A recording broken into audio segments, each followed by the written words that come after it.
again tomorrow night?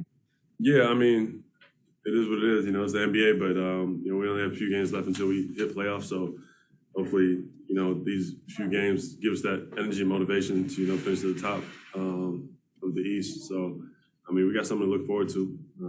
We're excited. We have good energy, good spirit. So I think I'm looking forward to playing tomorrow.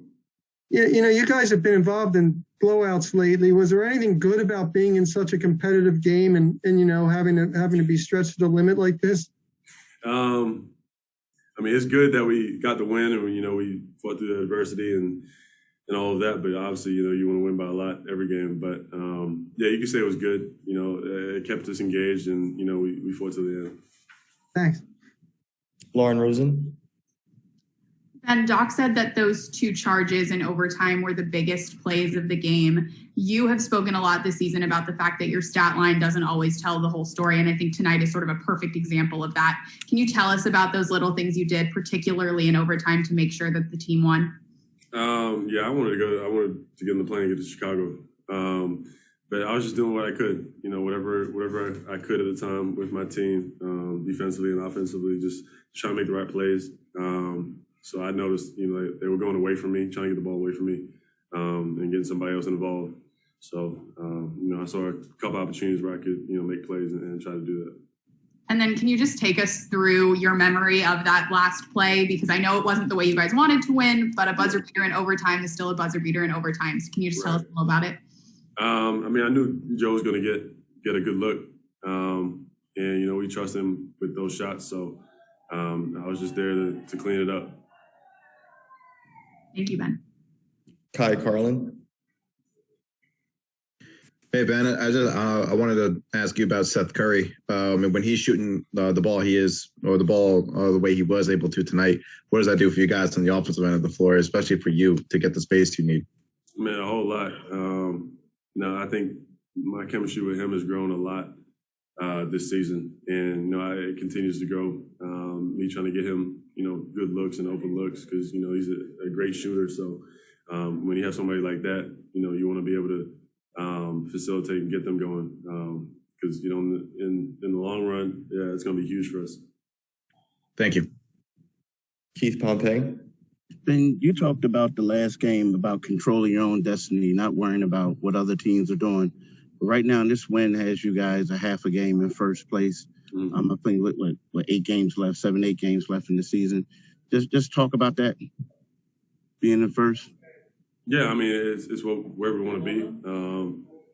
We still got to worry about ourselves and what we can do, and everything else will handle itself. So that's just getting wins. The more we win, the better chance we give ourselves. Hey, Ben, did you get hit in the eye today? Yeah, no, that was Solomon Hill.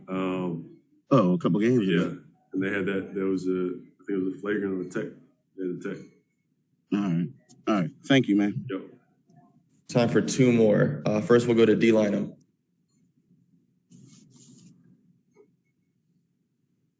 D Lineham, there you go. Sorry.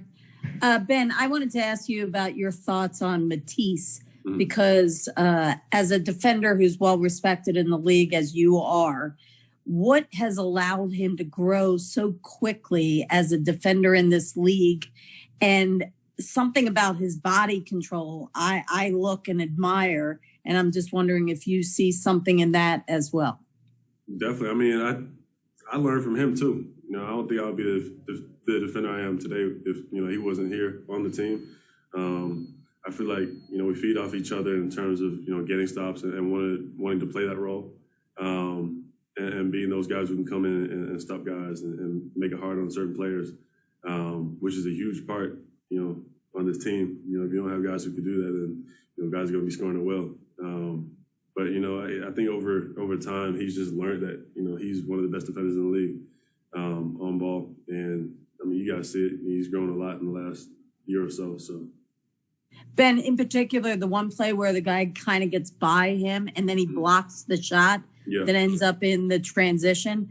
There's something to being able to do that. Yeah, you have to have the IQ to be able to do it, and then the gift, length and speed, and he's got that. I think sometimes he might let guys go by him just so he can get the block. Right.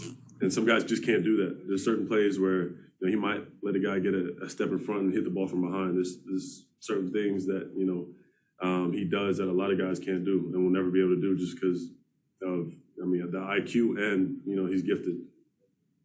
Thank you. Tom Moore. Yeah, Ben, Doc said he thought the ball was sticking at times, and that was one of the reasons that the Spurs got back. Did you agree? And B, what can you try to do to kind of change that when you see that happening? Yeah, it definitely was at times, but that happens. But we just got to recognize that a little earlier, and I got to be more aware of that and get my guys involved and get us into better sets. Thank you. Thanks, man. Thank you. Thank you, Ben. Yep.